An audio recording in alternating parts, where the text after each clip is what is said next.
kabar? Ketemu lagi sama Kiki Cahya di podcast Solata season terakhir. Nah sekarang kita akan ngobrol lagi bareng sama Harsha Subandrio. Yeay! Coba warga tolong tepuk tangannya. Banyak banget yang hadir, terima kasih. Terima kasih kerjasamanya.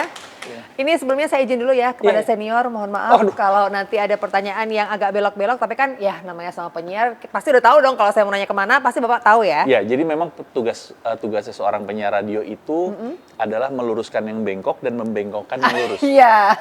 Itu dia. Oke, kalau kita dengar nama Harsha Subandrio, wah itu udah nama, kalau dibilang legend, emang legend sih. Nama yang sudah bergaung di mana-mana di dunia radio. Ya. Siapa yang nggak tahu nama Harsha? Oh iya Bang Harsha. Nah itu awal mulanya kan di radio tuh. Ya, betul. Sekarang main film, yang dimana awalnya hanya menjual suara. Betul. Sekarang audiovisual juga. Yes. Itu gimana ceritanya kok bisa sampai belok ke sini? Sebenarnya nggak tahu kenapa ya. Jadi saya tuh berkarir di sekarang udah hampir 28 tahun di radio. Wow. Udah lama banget. Awal memang cita-citanya cuma satu, jadi penyiar radio udah. Oke, alhamdulillah berhasil belajar soal dunia radio. Waktu itu pas awal memang belum jadi penyiar, tapi masih menjadi reporter untuk radio dan juga produser untuk radio. Dari reporter dulu? Dari reporter dulu. Nah gitu. Memang jenjangnya hampir sama seperti di TV kan. Dari reporter, terus nanti jadi news anchor, or jadi hostnya atau segala macam, sama seperti itu. Tapi memang awalnya saya tuh nggak mau, udah jadi produser aja deh di radio enak nih gitu. Tapi enggak, salah satu temen saya yang senior juga bilang enggak. Lu harus siaran. Oke, nyoba. Tadinya ya namanya juga awal masih kaku, masih ini, tapi akhirnya menemukan kenikmatan ngobrol, bercerita, berawal dari situ. Ternyata dongengan nenek dan kakek saya waktu saya masih kecil tuh nempel di otak. Jadi pada saat harus cerita, saya itu ceritanya kayak ngegambarin. Karena kalau jadi penyiar radio kan memang harus theater of mind tuh harus bermain. Kita menceritakan sebuah apel harus digambarin, warnanya merah, kalau dipotong begini, jadi harus detail. Supaya pendengar kegambar, oh iya apel itu enak banget gitu. Nah mulai dari situlah ternyata saya mencintai sekali dunia radio, sampai akhirnya bisa siaran, terus ternyata dunia radio membawa nggak cuman kenikmatan mendengarkan cerita dari pendengar, dari narasumber, enggak, tapi ternyata membangkitkan keinginan untuk setelah radio apa ya? Nggak sengaja di casting sama temen untuk satu program TV itu tahun 99 deh kalau nggak salah. Tahun 99. Tahun 99 udah casting buat TV? Yes. Wow. Ada dapat satu program di salah satu TV swasta, waktu itu variety show gitu. Ya udah, mulai tuh. Bawain acara, udah. Terus menemukan nikmat ya. Oh, oke. Jadi ternyata saya bisa nih ngegabungin dari imajinasi di dunia radio, divisualisasiin di TV. Oh, bisa kok ternyata. Ya udah. Akhirnya mulai dari situ. Nah, kemudian ada lagi program-program lain yang nyangkut nih di saya gitu. Salah satunya waktu itu program horor yang sempat ngetop banget gitu ya. Dan itu yang membawa akhirnya ke dunia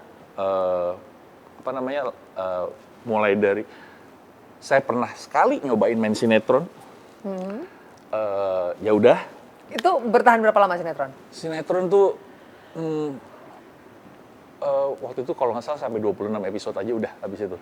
Nggak kuat dengan pace-nya? Pace-nya nggak apa-apa, cuman jam kerjanya yang ini lama, nggak ngapa-ngapain. Gue bilang gabut banget nih gue gitu. Kan akhirnya udah, terus ketemu sama Kak Iwan, itu di salah satu produksi filmnya Angga Sasongko. Waktu itu Angga baru-baru mulai jadi director, Mas Iwan tuh dari produsernya. Udahlah ketemu, kita temenan lah di situ akhirnya. Sebenarnya kalau ditanya saya tuh nggak bisa banget acting karena memang kesehariannya pun selalu kalau misalnya ditanya, lu bisa acting? Aduh, gimana ya actingnya? Ntar gue coba deh gitu, gue coba aja dulu gitu. Walaupun emang saya suka banget nonton film, ngeliatin semua adegan-adegan yang dibawain sama si aktor atau aktrisnya, lihat oh mereka tuh gini, oh mereka gini, sampai jalan ceritanya film, sampai suka banget sama film lah. Terus ya udah ada beberapa kesempatan, memang waktu itu belum sampai ke layar lebar. Di layar lebar itu alhamdulillah baru di Solatain. Oh, pecah telurnya di sini. Pecah telurnya justru di sini. Oke. Gitu. Itu pun kalau ditanya lo lebih mencintai mana, pekerjaan sebagai penyiar radio atau sebagai TV host, atau lo nanti misalnya jenjangnya di dunia film bisa berkembang, lo akan lebih suka mana?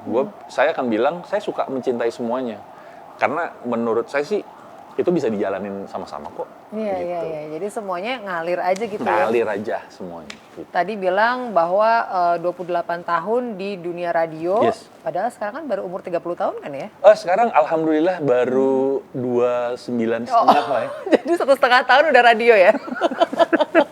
Jadi emang, wah ini journey-nya panjang sekali. Panjang banget. Berarti radio dulu tuh angkatan siapa ya?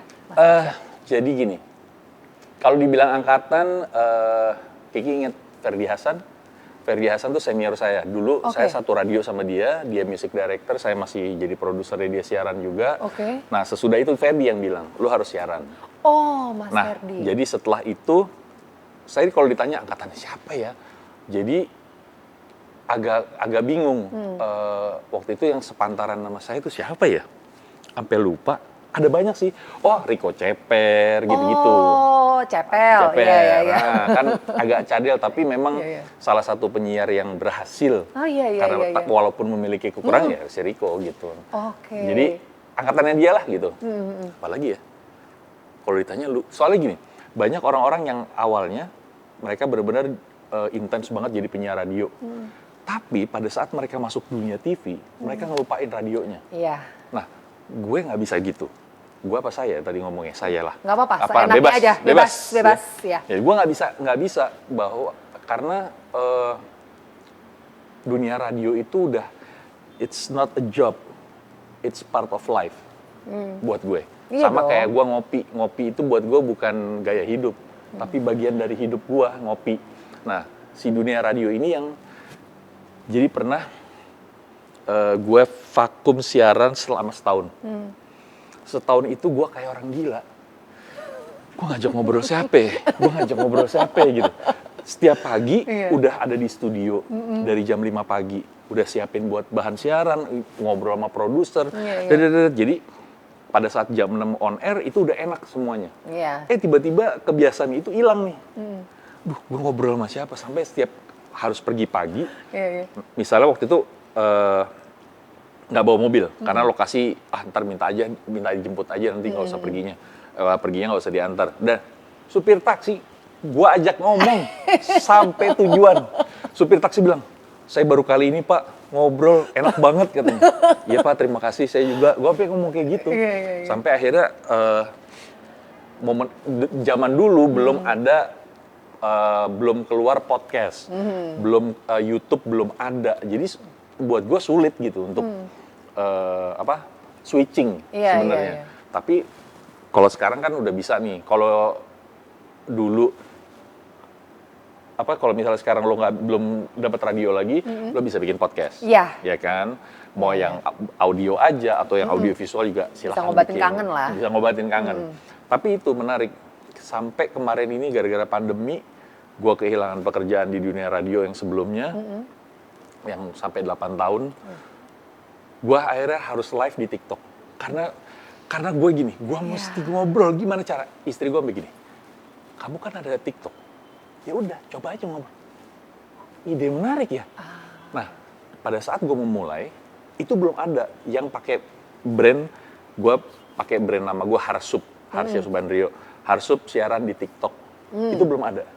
Sekarang apa yang gue lakuin pertama di TikTok, sama banyak yang lakuin juga. Iya. Gue sampai gini, apakah saya mesti lanjut dengan di TikTok? Ya nggak apa-apa sih, nanti kita bisa lanjutin lagi gitu. Cuman ya alhamdulillah memancing orang-orang untuk seperti itu. Karena awalnya gue tuh cuman ngobrol cerita aja. Masih pada dengerin radio nggak sih? Habis itu gue cerita, panjang. Ya gue waktunya selalu 1 jam. Jadi waktu pandemi itu, mulai tuh gue create, gimana ya meng-create-nya, gimana. Oh, itu di jam berapa tuh biasanya? Dulu pagi sempet, malam. Jadi sehari 2 kali. Oh, 2 kali bahkan ya? Iya, jadi kayak gini, biar prime time pagi sama Kena prime time semua. sore dapet nih gitu. Gue bikin itu sejam-sejam gitu. Iya. Ternyata alhamdulillahnya jadi banyak yang follow gue juga, walaupun belum banyak-banyak amat di TikTok gitu, tapi akhirnya mereka bikin komunitas sendiri dengan sebutan Sekte Harsup. Oh, ada sektenya. Ada sektenya. Iya. Gue begini, siapa nih yang bikin? Itu anak-anak. Jadi sampai kita ada berlima atau berenam, kenalnya di TikTok, sekarang jadi sahabatan. Oh. Kita sering pergi bareng, nongkrong bareng. Oh, bisa ya kayak gitu ya? Dan karena mereka ngerasa, kita nih sefrekuensi banget nih. Alhamdulillah gitu. Iya. Kalau dari radio kan diminta untuk memvisualisasikan gitu ya, dengan tone suara, dengan intonasi dan lain sebagainya. Itu nolong nggak sih pada saat acting? Sebenarnya nolong banget. Karena kadang-kadang nih ada beberapa skrip yang misalnya kita belum bisa ngerti ini ceritanya maksudnya gimana sih di skrip ini gitu. Coba dibaca deh, dibaca, set pakai intonasi yang kayak gini. Kok nggak kena ya? Coba ganti intonasi. Coba dipotong di sini. Coba, ini maksudnya gitu. Oh, dimainin di situ. Sampai akhirnya, oh iya maksudnya seperti ini. Ya udah, ikutin aja. Set gitu. Jadi emang satu garis besar lah ya, dipakai intonasi suara, actingnya dari suara juga. Kan ada orang-orang yang jadi voice actor kan juga ada banyak kan. Ya. Kalau di luar negeri voice actor itu mereka sudah sekelas aktor walaupun cuma suaranya, tapi mereka pun secara misalnya kita bicara angka, mereka dibayar mahal gitu. Dan voice actor itu nggak gampang. Kemarin gue baru nemu nih di TikTok, sampai gue follow. Ternyata dia adalah pengisi suara Alexa, Google, apalagi itu ya, Siri. Not Siri, Alexa pokoknya. Alexa. Iya. Itu dari suara aslinya sama suaranya Alexa itu beda banget. Wah, ini keren banget nih, sampai gue follow. Karena memang bagus banget suaranya. Gitu. Oke, nah dari radio yang sekian puluh tahun gitu ya, terus akhirnya sekarang sudah di film. Nih, ini kan film yang pertama nih akhirnya. Film layar lebar pertama, ya. Ada kesulitan nggak untuk memerankan tokohnya siapa, Mas? Tokohnya itu adalah Rombe. Rombe Patanduk nama panjangnya. Oke, Rombe Patanduk itu adalah siapa? Rombe Patanduk itu tokohnya adalah seorang ketua adat yang ada di Olon. Oh, challenging banget ya. Wow. Ketua adat lagi langsung. Ketua adat udah gitu memang harus ditampilkan lebih tua dari umur asli dan memang Rombe ini harus yang udah tua lah gitu. Jadi akhirnya harus dipermak nih muka nih. Make up lebih tebel, rambut dibikin uban lah segala macem gitu-gitu. Itu nggak ada masalah. Yang menjadi masalah adalah saya adalah kelahiran Jakarta, yang ngomong bisa lu gua, Alba, tinggal di Jakarta Selatan, which is yang gaulnya, which is and so on. Dan yang gua kaget adalah si Kak Iwan ini memberikan karakter Rombe ke gue. Yang, Wan, emang nggak ada aktor lain di Toraja yang bisa jadi Rombe? Kayaknya kan gue nggak bisa nih bahasa Toraja, gimana? Tenang aja, ntar latihan, dia bilang gitu. Ya udah, akhirnya walaupun mengalami kesulitan, kan kadang-kadang ada orang yang sampai kepikiran, sampai overthinking bahwa wah gila nih gimana gini. Gue bilang, udahlah, jadilah, bodo amat, pokoknya kita jalanin, kita dikasih amanat, lo coba peranin, ya udah, kita coba aja gitu. Memang kalau ditanya acting gue sama Randy. Emang sama? Enggak. Randy itu walaupun umurnya beda sama gue, tapi jam terbang untuk actingnya lebih jauh banyak dari gue. Gue juga belajar ngelihat, oh iya si Randy ini acting begini. Oh iya ini begini. Pada saat acting nangis nih, sempet ya. Jadi gue ada acting yang gue sama-sama harus sedih di saat itu, momen itu. Gue ngumpulin semua cerita-cerita sedih yang gue alamin selama hidup gitu. Pada saat udah dapet nih, set nih nangis nih gue. Itu udah mau netes, beneran mau netes. Dan sudah ketemu, cut, ulang lagi. Ya. Udah. Gue bilang, kan gue bukan Randy ya, yang segampang itu bisa nangis lagi. Tapi ya udah, gue coba lagi aja. Kalau misalnya nggak netes, at least gue bisa, di hati gue, itu gue ngerasain kesedihan. Yang mendalam banget. Bahkan si Kak Iwan aja sampai ngomong. Dia bilang, Mas Arsya, adegan-adegan kayak tadi itu yang bikin lu pengen terus main film. Kayak gitu dia bilang. Itu yang sampai gue sampai sekarang nih masih kepikiran bahwa Iwan kesambet apa ya milik gue untuk jadi Rombe gitu. Sampai itu gue pertanyakan, walaupun ya mungkin itu ibaratnya mungkin Randy, Rahel bilang itu udah jalannya Tuhan. Ya udah, itu jalannya Tuhan. Gue memang mungkin tidak di masa prime gue waktu itu untuk main di sebuah produksi film layar lebar, tapi di umur sekarang gue dikasih kesempatan lagi. Ya udah, ini jadi pembelajaran juga gitu. Karena kan paling nggak di setiap kehidupan kita, masing-masing momen itu kan kita belajar sesuatu. Dari yang misalnya kita di umur belasan, masuk ke 20, masuk ke 30, masuk ke 40, bahkan nanti mungkin sampai ke umur 60, kayaknya kita tetap harus belajar deh, gitu. Benar. Tapi terbukti nggak scene yang tadi tuh yang susah itu yang kata Pak Iwan, ini bakal bikin kangen. Itu terbukti nggak bikin kangen? Gue langsung bilang, iya bener. Gue bilang, dan jadi gini, gue ngerasa ditantang banget, ngerasa di challenge banget. Ada lagi nggak ya? Ada lagi nggak yang nangis? Gue mau nyoba nih. Gue pasti bisa nih, gitu. Kalau ibaratnya gini, kayak di dunia radio itu ada yang kita harus berperan, membuat sebuah drama. Ada yang memang harus ngedramain yang real life. Nah, gue selalu senang untuk jadi diri gue sendiri kalau di siaran. Tapi pada saat di film nggak bisa, lo harus memainkan sebuah karakter. Nah, itu yang gue senang sama challenge juga sebenarnya. Jadi bisa udah tenang, gak usah pikirin, jalan aja gitu. Tapi pada saat adegan, jadi mungkin nanti dapat kali ya momen gue selalu bercanda sama teman-teman waktu syuting. Cuman gue yang berhasil pelukan sama Randy. Karena emang ada satu adegan yang gue emang harus pelukan itu. Dan gue merasa gini, kalau ada kesempatan atau ada scene lagi gue harus sedih, gue harus bisa nangis nih. Sebenarnya ada, tapi nggak dapat momennya gue gitu. Karena memang pada saat itu kita syuting harus cepet. Lupa deh karena hari itu tuh padat banget, sempet syuting kepotong karena hujan lah segala macam gitu.